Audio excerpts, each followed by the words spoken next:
was 1993 first I came to Cambodia. And one morning I was photographing Angkor Wat.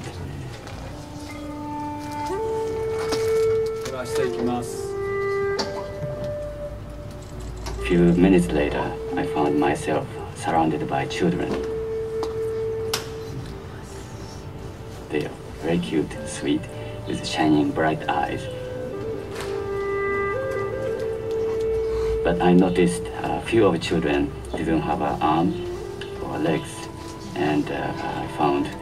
they are the victim of a landmine.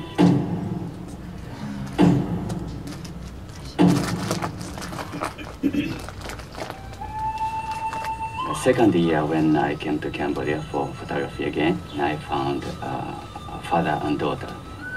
And the girl happened to be about the same age of my daughter, 10, 12 years old. And while I was there, the girl died in front of our eyes. That was the moment I decided I want to do something about it.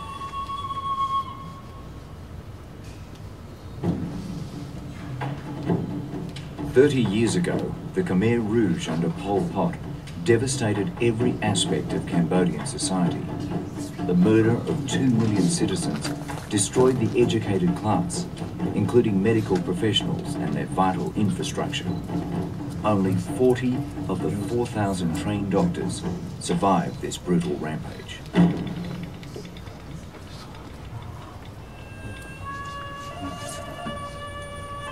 Deeply affected by his encounters with impoverished and malnourished children in desperate need of medical care, Kenro was moved to action. He formed Friends Without a Border, a foundation designed to bring awareness and funding to pediatric care in Cambodia. In Cambodia, about half the population are children under 15, and that's a huge portion, and that is the future. So if we don't take care of the children well now, there's no good future. Basic healthcare does not cost a lot here. Things that we take for granted in the more developed countries, people and children are lacking here, and they don't cost a lot. So it's just an issue of having the presence and having means and infrastructure to disseminate the right information about health and the medication.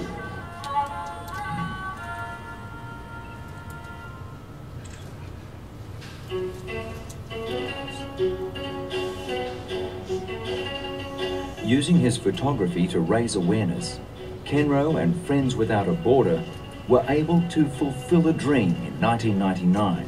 with the opening of Angkor Hospital for Children. By June 2008, children were treated nearly 550,000 times. 65,000 kids die a year in Cambodia. Majority preventable. Diarrhea, pneumonia, measles. These are ailments that, in the United States, would be far less consequential. The lack of education and financial means in the rural provinces compounds these problems. Poverty strikes very hard here. The average weekly wage in Cambodia is around $7, but the cost of transport to the Angkor Hospital can be far greater than that. Sometimes they need to borrow the money from other neighbor or to sell the cow or the house or whatever, just for reason to get some money to get here, because they can get the best care in our hospital.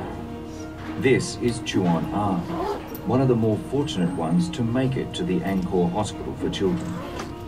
Born with the HIV virus, he was originally admitted to the hospital suffering from acute malnutrition and pneumonia. As the result of Angkor Hospital for Children's care, Chuan An is now able to lead a more normal life back at home.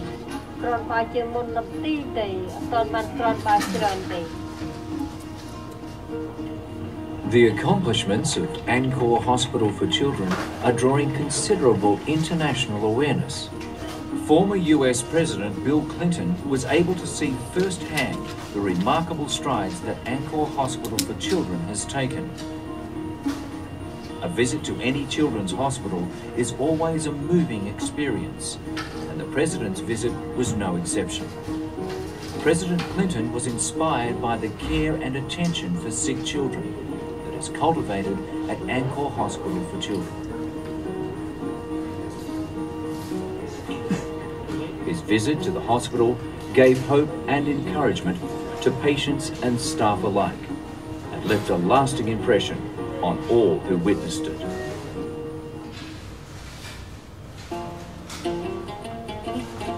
The international attention on the hospital has extended to numerous other famous personalities. Legendary producer and philanthropist Quincy Jones is lending his support. He sees firsthand another element in the success of the hospital, the home care program, where doctors and nurses visit recovering children in the home environment of Cambodian villages. Her husband died. From HIV? Yes, yes. And his mother also positive. We met a lady 35 years old, HIV positive, and her son is too. She has 4 children, but only 1 infected. It just tears my heart out to see so much grace and elegance and inner peace that you just can't even describe. It's incredible. In addition to the home care program, the hospital provides medical expertise for health education in local communities. Also, we're working with the capacity building and health education program to send the doctor and nurses to provide care at the community and also to get training in our hospital and then to provide the care to patients at the health center. This concept instills a measure of empowerment and community esteem. The Angkor Hospital for Children exists not only to treat children in Siem Reap, but is now recognized as an official teaching facility and a great asset to the entire country. Between 2006 and 2007, more than 1,350 Cambodian doctors, nurses and nursing students attended training programs at Angkor Hospital for Children. As of 2008, due to the growing number of patients, less than $2 million can fund Angkor Hospital for Children for a year. Angkor Hospital for Children is a remarkable institution. There they have a keen understanding of the needs of the families and the children. They're a very understated place. They're diligent, industrious, dedicated to the children, and it shows. They just do their job, and they do it incredibly well. They're an inspiration, actually, to the many other hospitals and clinics throughout the country. Despite the well-deserved recognition as an educational hospital, the grim reality of the day-to-day work is never far away. This is certainly the area where we have the sickest children in the hospital. 25% of the kids in this room will die. Almost 1 a day person will die here. The reason kids die, number 1 reason, they come to the hospital too late. So many people pass hospitals on the way to get to this hospital. If we can start to work in those hospitals and build up what they're doing, the kids won't have to wait as long. It means just less kids will die. There will be quality service closer to where they live.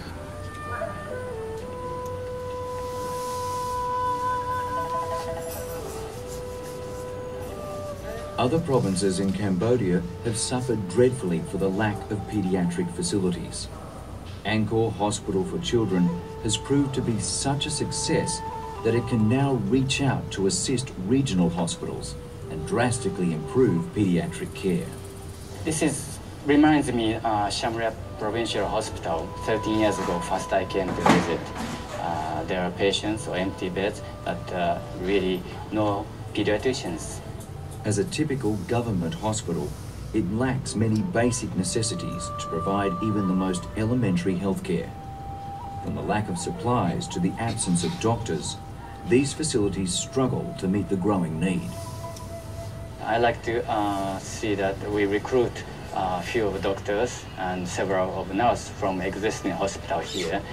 and train in our hospital, in Angkor Hospital for Children, to bring them their skill up to the standard of our hospital. Because the teaching aspect is very important for our project. without the teaching, there's no future.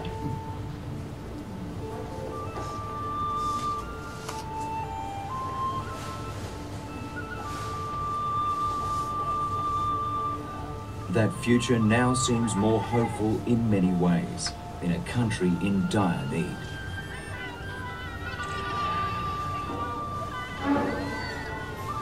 There are 40 regional hospitals like this in whole Cambodia. Theoretically, if we can apply this same program into every 40 hospitals, then whole Cambodia's children's in a good hand. Friends Without a Border needs your help. As little as $300,000 can provide a pediatric wing at a regional hospital. Less than $1 million can fully fund a project like Angkor Hospital for Children. A simple dream of one man can become the reality of many.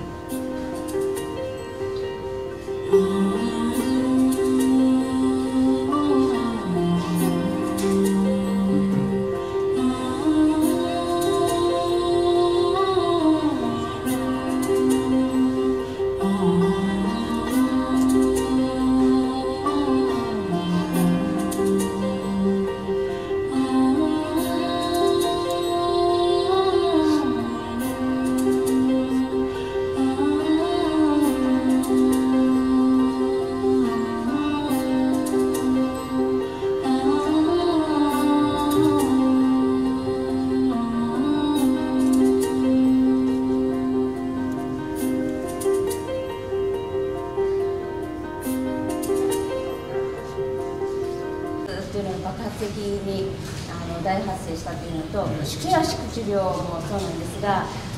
最初は原因不明で亡くなってしまう病気は恐ろしい病気というふうに言われたんですが、結局は低粛治療だったんですが、それも両方が大発生してしまったんですね。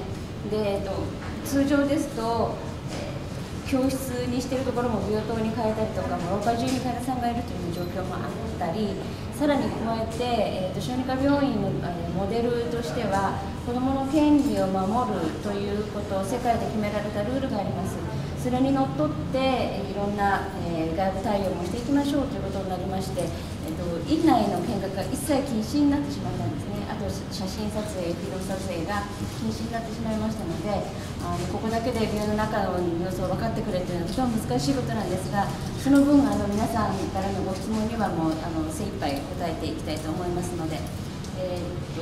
何かまずご質問があれば聞いていただいて、さっき言った診療費に関して、細かな説明はさせていただきますが、何かございますか。治療費と、はい、それから薬代と、はい、それから家族の滞在費まで全部病院持ちで、ね、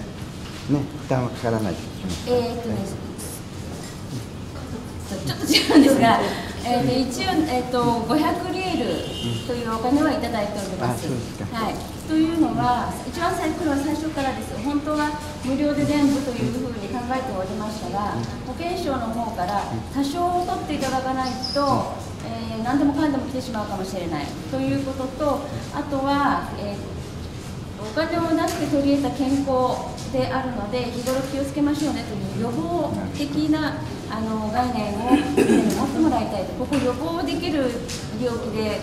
外来に来ている患者さんすごくたくさんいるんです。1日500から600ぐらい来ていますけれども、その中で予防しておけばこんなになんなくて済んだのにという方はたくさんいるんですね。なので、お金を出して取り入れた健康を日頃予防することで、このお金をまた出さなくて済むように、ここに来るために牛を売って交通費を出さなければいけないとかいうようなことがないように、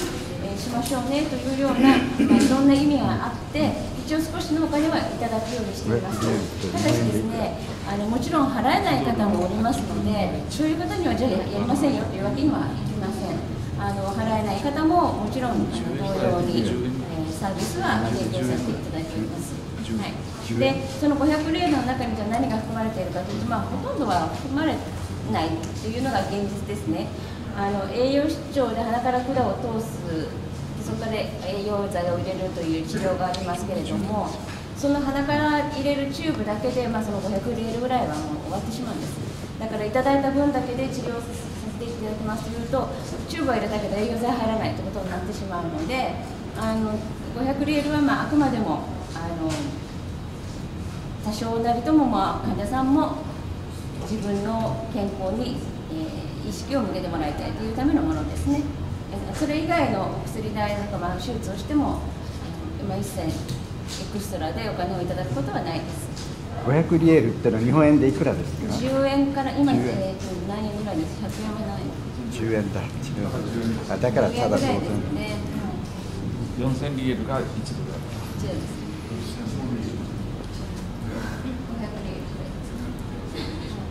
以前は500リエルでいろんなものが買えたんですけど、今は500リエルだと、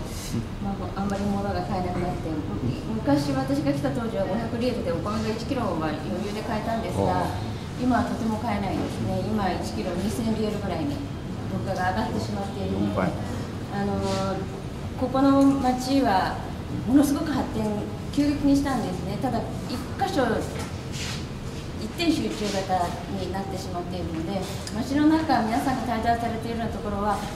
綺麗なビルがあるわとかお店が結構あるのねというふうに思われるかもしれないんですが、私は村に訪問看護とかに行ってますけれども、ちょっと一本入ると全く昔と変わらない生活、電気ない、水ない、もちろんお湯もないしという状況ですね。日本のテレビで紹介されました。はい、本当に一本入るだけで何もない状況です。で、収入は変わらず物価がさっき言ったように上がってますので、厳しい生活になってはいますね。私自身でもこ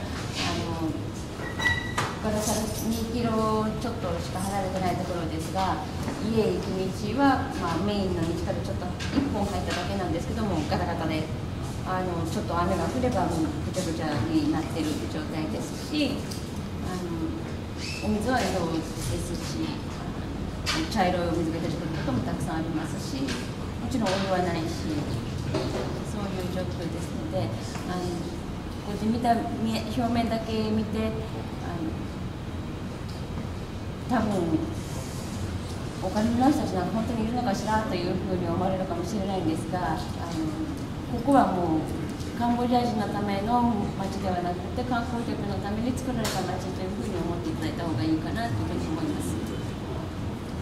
あとは何か大丈夫でしょうか。カオさんがどうしてこちらに来られたんですか？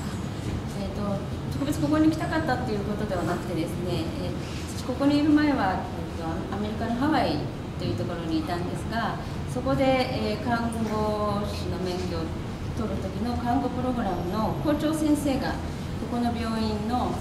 看護部長さんになられたんですね。で、病院を立ち上げるのにも関わっていらしたので、病院が始まってからまず最初にここの病院の中の看護師を教育しなければいけないんだけれども、ボランティアで来てもらえないだろうかというふうに言われたのが最初でした。で、2ヶ月の予定で一番最初仕事を休んできたんですが、もうちょっとやってみたいなということがたくさん出てきまして、今13年になりました。はい、日本ですか？故郷は日本です。はい。ハワイにいらしたというので、はい。もともとは日本で、それからハワイで仕事をして、でまたこちらに来て。月曜日私帰るんです。そういえば。広報活動でですね、やっぱりここの中にいてじっと待っていても皆さんの目を見てくださる方ばかりではないので、私たちの方から出向いていっていろいろと広報活動をしなければいけないので、2週間ほど日本であちこち回らせてもらいます。ここは歯科もあるんですか？はい、あります。私の友人の娘さんが来月あたりここに来るようなことを言ってます。そうですか。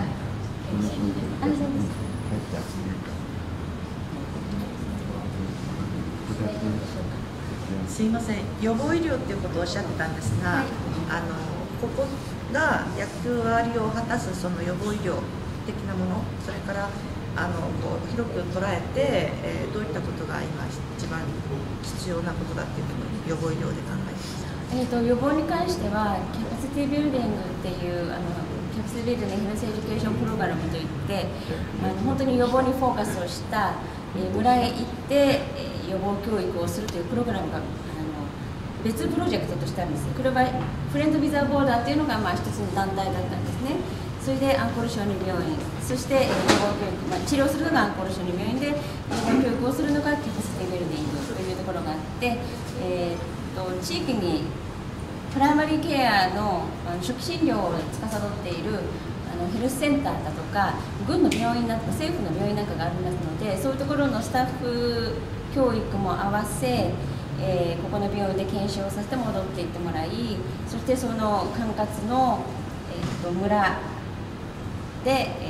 人を集めて教育をしたりっていうようなことをやっているんですね。でその中で、何が予防教育一番重要と思うかということなんですが、水ですかね。やっぱり最近ラオスだとかイラクとかにも行って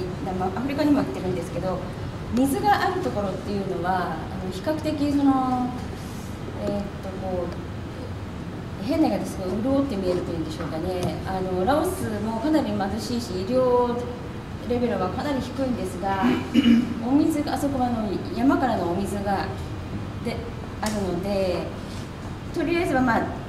透き通ったものお水は来るんですよ。ここですと掘ってその脇に豚を飼っていたり鶏がいたりとか牛がいたりとかっていうようなそのお水を使ったりとか、あとはトンレサップ湖ですと湖の水を全部使うことになりますので、やっぱり水が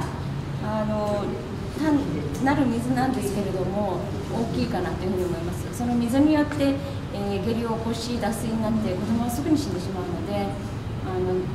たったこれだけのことなのにということなんですけれども、水がやっぱり大事かなというふうに思いますね。なので、さっき言ったキャパシティビルディングのプログラムでは水のイリゲーションのこういう砂を使ったイリゲーションの、水フィルターを配布したりとかもしているんですね。プロジェクトもあるんです。前講演された方で今カンボジアに一番必要なのは井戸を掘って清潔な水を提供することが一番その生命を守ることになるっていう話をちょっと聞いたことがあったものですから、ワクチンするとかいろんな方法もあるでしょうけど、どういったことが一番重要なのかなってちょっと興味を持ったんで、私が感じるのは水かなって言って、いろんな、医療レベルが低いとか衛生状態が悪いとか言いつつも、水があると一つリスク、一番簡単に病気になりやすく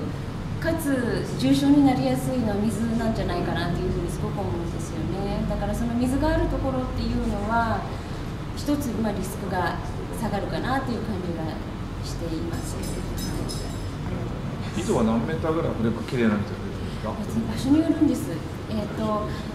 こうやって井戸の掘り方ありますよね。こうやって掘っていくんですけれども、5、6メートルぐらいからジョージョワッと出てくるところもありまして、できれいな水が出るには7、8メートルっていうところで手掘りの時はあるんですけれども、60メートルぐらい掘らなきゃ出てこないところもあるんです。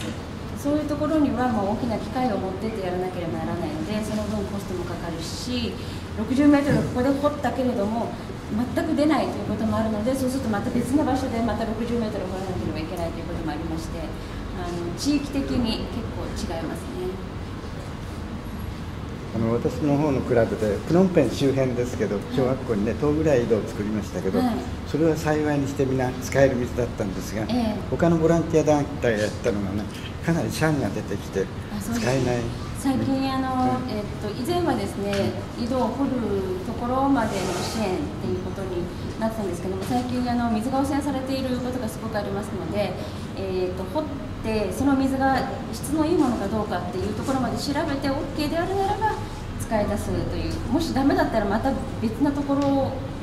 散々お金を使って掘ったものなんだけれども、また別なところに掘ってっていうふうにしなければならないので、ただ地域的にはここからここにしたからといって水の質が変わるわけではないので、そこがちょっと難しいところなんですよね。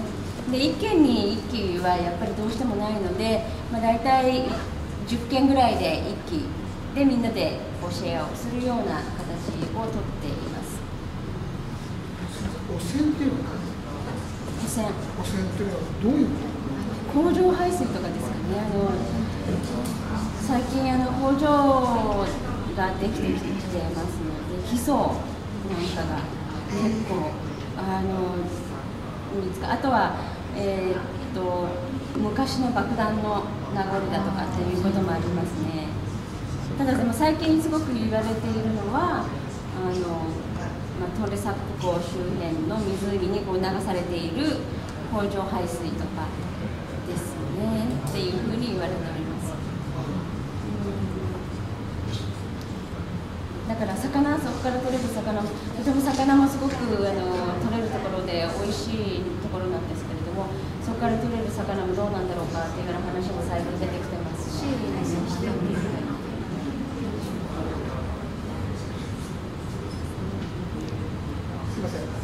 この地域っていうのは観光地のために開発されたんです。そうですね。で、多分十何年ぐらい前に急激に発展をして、水が非常にここ国っていうかインフラのところが整備されてないので、かなり水もそれから汚水の部分でも今この地域でこの町自体が非常に厳しいっていうような話です。そうですね。以前は、うちも普通のこういう井戸だったんですが、水が枯れちゃってるんです。このホテルがずっとできてしまって、そっちに水が持ってかれてしまっていたので、水自体がなくなってしまい、それでその後に、水道、日本が作った水道のこうルートがあるんですね。でも最初は結局はそれはホテルの中にしか行ってなくて、私たちのところまで届いてこなかったんです。だからここに地元に住む人たちがなかなかそこに手が入る、そういうきれいな水は手に入らないし、あとこう引いてくるには自分でお金を出して引いていかなきゃいけないみたいなとかしたんですね。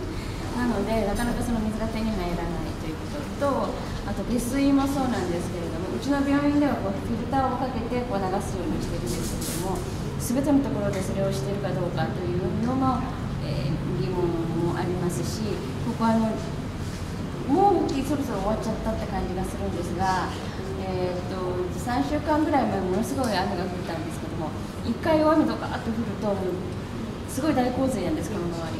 そうするとこれ全部下から湧いてくる水がこう町に蔓延してしまって、その中を歩いたり走ったりしなきゃいけないということで。ここは水はいいですか？ここですか？ここの水は。ここの水はいいので、飲み水はフィルタースペシャルフィルターがありまして、そのフィルターを使って以前は購入してたんですけれども、購入も賄いきれないということで、大きいフィルターを支援してくれる団体があって、そこがものすごい大きいフィルターがあるんですけど、それを使っています。重症の方はずっとここの病院にいるんですが、ここで介護しないとダメなお子さんもいらっしゃる。重症な心臓がずっと悪くてダメとか、慢性の心臓の病気を持っている子供はここで1000名近く、1000名いるんじゃないでしょうか、登録されているだけで。ただ、先天性の子と、あとは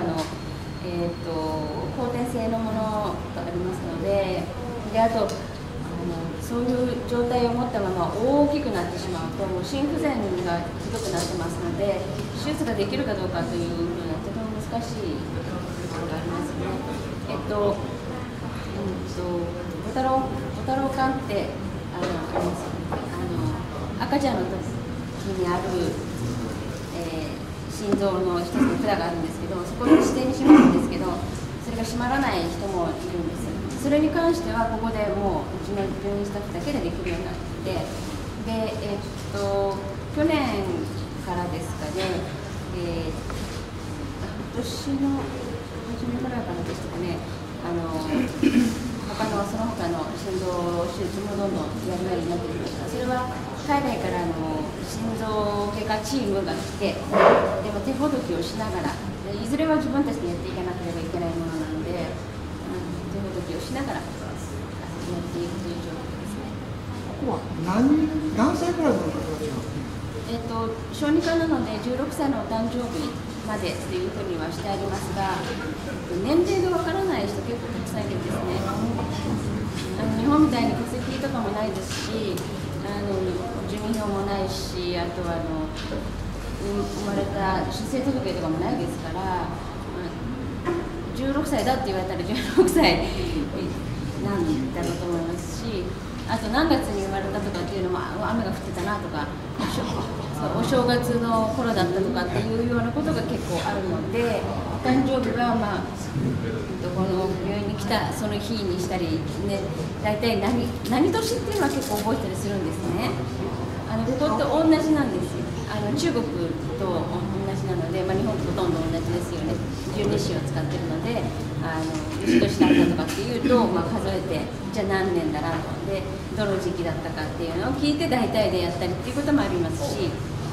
最近はでも町の中のお父さんお母さんなんかは、比較的何月何日でちゃんと覚えてることが多くなりましたけど。常時大体何人ぐらいの方が入院患者は、軽症は全部救急とか外来外科とか合わせて50前後なんですが、今年は大発生した病気なんかもありますので、そうするともう100以上になったりすることもあります。で、外来では、そのいろんな病気の大発生前は平均が大体400から450ぐらいだったんですが、大発生してからはもう600以上来ることが多くなりましたね。はい、そうです。逆に。それにさらにお子さんを兄弟を一緒に連れてくるじゃないですか。日本みたいに置いてくるっていうことがなかなかできないので、1人の病気の子供に3人の兄弟がついてきたりとかするので、院内にいる子供の数はもう本当にすごくって、常に賑やかなので、私が日本に行くとなんかやけに静かだなと思うんですけど。でまた先ほどと同じようにこの帽子で回りますので、まとめて贈呈したいと思いますので。はいとか言って、ちゃんとなんか自分で松本さんちゃんと自分でありがとうございます。素晴らしい。ありがとうございます。ありがとうございます。ありがとうございます。まだそのままでお願いしますね。お忘れ物はないですか？皆様よろしいですね。お忘れ物は。これ買うのもお願いします。これも買うのもお願いします。はい、買っていただいたものが